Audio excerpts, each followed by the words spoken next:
let's bring in my colleague from our London studios, Juliana Olayinka, into the show this morning, giving us the latest from the number 10 Downing Street. Good morning, Juliana.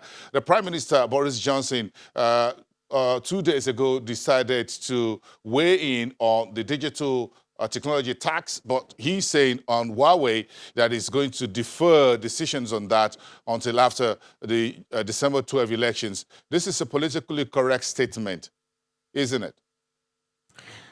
It is. Good morning, Bosun. I see you've got a very busy day today. But, you know, look, the NATO gathering, which just wrapped up, that was a 2-day gathering. One of the main talking points from heads of states was telecommunications and building secure telecommunications infrastructure.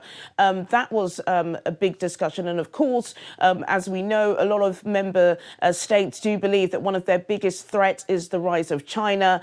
US President Donald Trump has been harping on for a couple of months now about the risk, well, the foreseed risk that he believes Huawei, which is the big telecommunication giant directly linked to Beijing and to the government there, he believes they're using this infrastructure to spy on the world, and he's really not happy with them. Huawei are already on a banned list, so American companies can't use their products.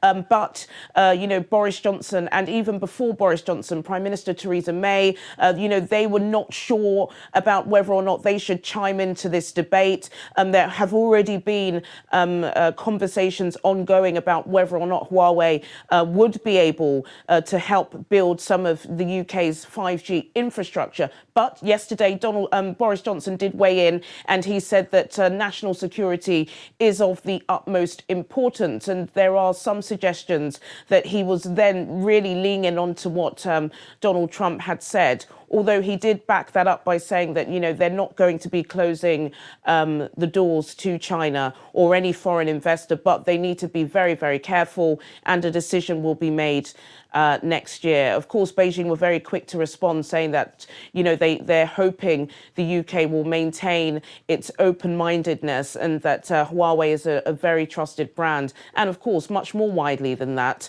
you know, Britain, especially in a post-Brexit era, do not want to be fighting with the world's second largest economy. Yes, UK doesn't want to fight with China, neither offend Washington. So it's a very delicate balancing for number 10 Downing Street. But let's go down the street, Juliana, and talk about Metro Bank. The chairman, Vermont Hill, left about a week or two ago or so. Now the CEO is also jumping out of the window. What's going on with this bank?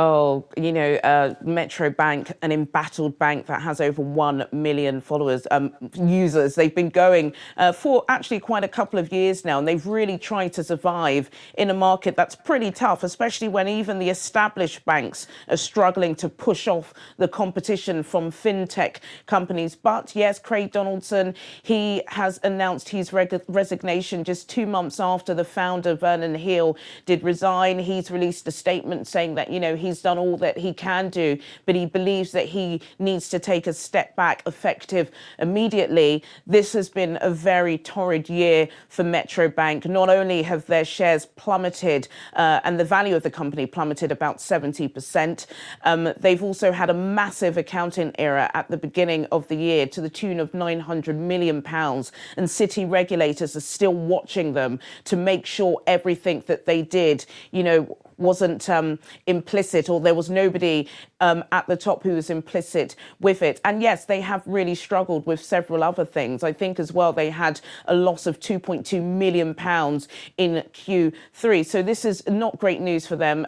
You know, the CEO will be stepping down at the end of January. However, you know, we're hearing that he still will be keeping his £750,000 a year salary next year, as well as some bonuses and a little bit of his dividends. So not great for the Metro Bank customer, but happy days for Donaldson. Yes, he's the man walking away with a very hefty briefcase there, leaving the rest of you who are customers of the bank. Okay, thank you so much. Let's keep following the money, as always. Thank you so much, Juliana Olayinka from our London studios. And we'll take a very quick break. When we come back, we're checking in with our ETF market so far in 2019.